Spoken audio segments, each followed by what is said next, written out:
Sir నమస్తే sir. మనం assembly session start అయింది. Last assembly session. సో, ఈ సెషన్‌లో జగన్మోహన్ రెడ్డి గారు చేసిన వ్యాఖ్యలు ప్రధానంగా నిన్న మొన్నటి వరకు ఆదాయం మనది బానే ఉంది. లేదంటే అభివృద్ధిలో దూసుకుపోతున్నాం అని చెప్పిన జగన్మోహన్ రెడ్డి నిన్న శాసనసభలో కరోనా వల్ల కుదేలైపోయాము. అప్పుల ఊబిలో కూరుకుపోయాం. అది 3 ఏళ్లు వెంటాడుతూనే ఉంది అని చెప్పడం గావచ్చు. లేదంటే రాజధాని అంశంలో నిన్న మొసలి కన్నీరు రకంగా ఆయన మాట్లాడిన విధానం గాని, ఎలా ఎలా చూడాలంటారు సార్ ఈ అంశాలను మనం? ఇవాళ జగన్మోహన్ రెడ్డి గారి ప్రసంగం. జగన్మోహన్ రెడ్డి గారు ముఖ్యమంత్రిగా 2019లో పదవి బాధ్యతలు చేపట్టిన తర్వాత 2024 ఎన్నికలకి సమాయత్తం అయ్యేలోపుగా హ్మ్. నిన్న చిట్ట సమావేశంలో గవర్నర్ గారి ప్రసంగానికి ధన్యవాదాలు తెలిపే తీర్మానం మీద ప్రసంగిస్తూ హ్మ్. ఆయన చేసిన ప్రసంగం పాఠం మొత్తం ఒకసారి పరిశీలించి చూస్తే మనకు అర్థమవుతున్నది ఏంటి అంటే, హ్మ్. మనకు తెలుగులో ఒక సామెత ఉంది. హ్మ్. క్షౌరం అయిపోయిన వివరం తెలిసి కూడా ప్రయోజనం లేదు. హ్మ్. ఇవాళ పాలకుడిగా జగన్మోహన్ రెడ్డి గారికి దక్కిన ఒక సువర్ణ అవకాశం. హ్మ్. 45 సంవత్సరాలు, 46 సంవత్సరాల వయసులో ముఖ్యమంత్రిగా పదవి బాధ్యతలు చేపట్టిన ఆయనకి హ్మ్. ప్రజలు 75 స్థానాలున్న సభలో 151 స్థానాల మెజార్టీతోటి ఆయనకు అధికారం కట్టబెడితే, హ్మ్. రాష్ట్రాన్ని అద్భుతంగా అభివృద్ధి చేయటానికి కావాల్సిన ఎనర్జీ లెవెల్స్ ఉన్న ఏజీ, కావాల్సిన ప్రజాబలం ఆయనకు దక్కింది. అవును. కావాల్సినంతటి ఎంపీల సంఖ్య కూడా ఆయనకు దక్కింది. ఇటువంటి హ్మ్. నేపథ్యంలో విభజన జరిగిన రాష్ట్రానికి రెండో ముఖ్యమంత్రిగా పదవి బాధ్యతలు చేపట్టిన జగన్మోహన్ రెడ్డి గారు రాష్ట్రాన్ని అద్భుతంగా అభివృద్ధి దిశగా అడుగులేయించడానికి ఆస్కారం ఉన్న సువర్ణ అవకాశాన్ని దుర్వినియోగపరుచుకొని, కక్షా కార్పణ్యాలతోటి, అవగాహన రాహిత్యంతోటి ఎవరు ఏమి చెప్పినా పరిగణలోకి తీసుకోకుండా తనకి ఏది తోస్తే అటువంటి నిర్ణయాలు తీసుకొని, ఇవాళ పుణ్యకాలం మొత్తం గడిపేసి, ఇవాళ ఎన్నికలకు సమాయత్తం కాబోతున్న సందర్భంగా ఇప్పుడు తన వైఫల్యాలకి సాకులెతుక్కుంటా ఉన్నారు. హ్మ్. ఒక రకంగా తన అసమర్థతని కప్పిపెట్టుకునే ప్రయత్నం చేస్తున్నారు. హ్మ్. ఇప్పటికీ గత ప్రభుత్వం మీద నిందలు మోపే ప్రయత్నం చేస్తున్నారు. హ్మ్. నాకు మెజారిటీ స్థానాలివ్వండి. కేంద్రంలో అధికారంలో ఎవరున్నా వాళ్ళ మెడలు వంచి ప్రత్యేక హోదా సాధిస్తా. ప్రత్యేక హోదా సాధన ద్వారా 13 జిల్లాలని, 13 హైదరాబాద్‌లకి అభివృద్ధి చేస్తా అని చెప్పని యువతకు వాగ్దానం చేసిన జగన్మోహన్ రెడ్డి. యువతని ముఖ్యంగా మీకు క్రమం తప్పకుండా ప్రతి జనవరికి జాబ్ క్యాలెండర్ రిలీజ్ చేస్తాను. మెగా డీఎస్సీ కండక్ట్ చేస్తానని చెప్పని వాగ్దానం చేసిన జగన్మోహన్ రెడ్డి గారు, పాలకుడుగా ఏ ఒక్క అంశాన్ని నెరవేర్చుకోలేని నిస్సహాయుడుగా నిన్న హ్మ్. కూడా ఆయన ఏం చెప్తున్నారు అంటే, కేంద్ర ప్రభుత్వానికి వాళ్ళకి సొంతంగా మెజారిటీ దక్కింది కాబట్టి, మన మీద సంఖ్యాబల పరంగా ఆధారపడి లేరు కాబట్టి, మనం వాళ్ళని డిమాండ్ చేయలేని పరిస్థితిలో ఉన్నామని చెప్తున్నారు. మరి ఈ అవును. విషయం 2019 ముందు ఆయనకి గుర్తులేదా? హ్మ్. ఆనాడు తెలుగుదేశం ప్రభుత్వానికి కూడా, చంద్రబాబు నాయుడు గారికి కూడా వాళ్ళకున్న సంఖ్యాబలం మీద భారతీయ జనతా పార్టీ ప్రభుత్వం ఆధారపడి లేదు. హ్మ్. తెలుగుదేశం పార్టీ కీలక భాగస్వామిగా ఉన్న ప్రభుత్వంలో అధికార భాగస్వామిగా కొనసాగుతున్నా గూడా, తెలుగుదేశం పార్టీ ఎంపీల సంఖ్యాబలం మీద అయినా సరే, ప్రతిపక్ష నాయకుడిగా జగన్మోహన్ రెడ్డి గారు ఆ రోజు చంద్రబాబు నాయుడు గారిని కేంద్ర ప్రభుత్వం నుంచి విభజన చట్ట హామీలు సాధించలేని అసమర్థుడిగా చిత్రీకరించారు. ప్రత్యేక హోదాని తాకట్టు పెట్టారు అని చెప్పని రాష్ట్రం మొత్తం కూడా నిరసనతో హోరెత్తించారు.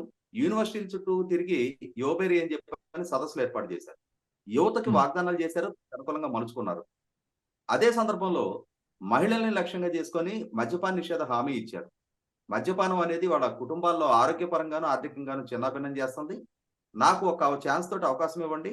నేను 2024 ఎన్నికలకెళ్ళేలోగా రాష్ట్రంలో మద్యపానం అనే సామాజిక పెనుభూతాన్ని అంతం చేశాకే మీ దగ్గరికి ఓట్లకొస్తాను అని చెప్పని చెప్పారాయన.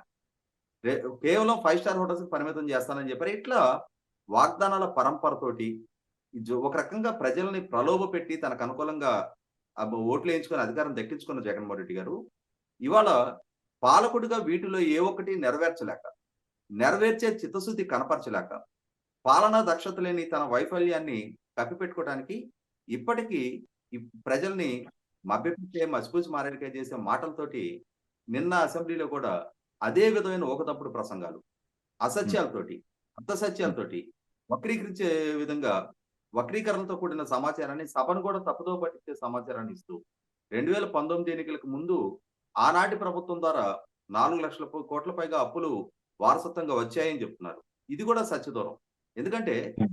కే రాష్ట్ర ఆర్థిక శాఖ మంత్రి బుగ్గన రాజేంద్రనాథ్ రెడ్డి గారే అసెంబ్లీ వేదికగా గతంలో గత ప్రభుత్వ హయాం అంటే రాష్ట్ర విభజన నాటికి ఎన్ని అప్పులున్నాయి, చంద్రబాబు నాయుడు గారి ప్రభుత్వ హయాంలో ఎన్ని అప్పులు జరిగినాయి అని చెప్పని వాస్తవ గణాంకాలు తెలియజేశారు. ఇదే అంశాన్ని పార్లమెంట్ వేదికగా కూడా చాలా సందర్భాల్లో కేంద్ర ప్రభుత్వం కూడా స్పష్టం చేయడం జరిగింది.